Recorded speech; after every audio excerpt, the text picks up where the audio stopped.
Smart Ahmednagar news.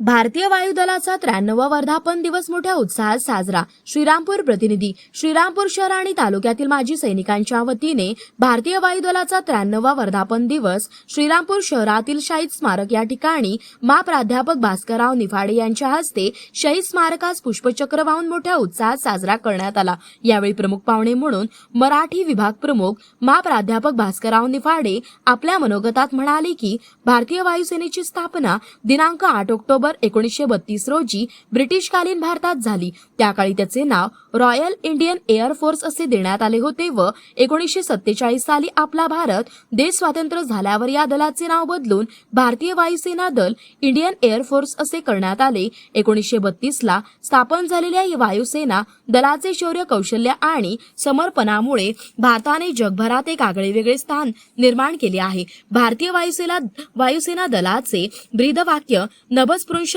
Deeptam, तेजस्वीपणे आकाशाला स्पर्श करा असा त्याचा अर्थ होतो। भारतीय वायुदल हे जगातील 4थ्या क्रमांकाचे शक्तिशाली वायुदल मानले जाते।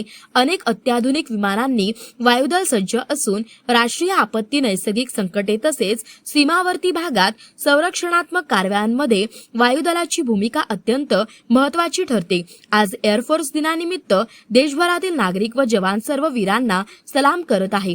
त्यांच्या या पराक्रमामुळे आज आपले आकाश सुरक्षित आणि गौरवशाली आहेत। तसेच आज आपण सर्व ज्येष्ठ सेवानिवृत्त माजी सैनिक मोठ्या हिरिरीने सहभाग घेऊन हा दिवस साजरा करत आहोत। त्यामुळे या आजची पिढीला मोठी प्रेरणा मिळत असल्याचे ते म्हणाले। या प्रसंगी माजी सैनिक संघर्ष समितीचे ज्येष्ठ मार्गदर्शक मेजर कृष्णा सरदार, पोलीस संघटनेचे माजी अध्यक्ष संजय भोंडवे, संग्राम यादव यांनी आपले मनोगत व्यक्त करून वर्धापन दिनानिमित्त शुभेच्छा दिल्या।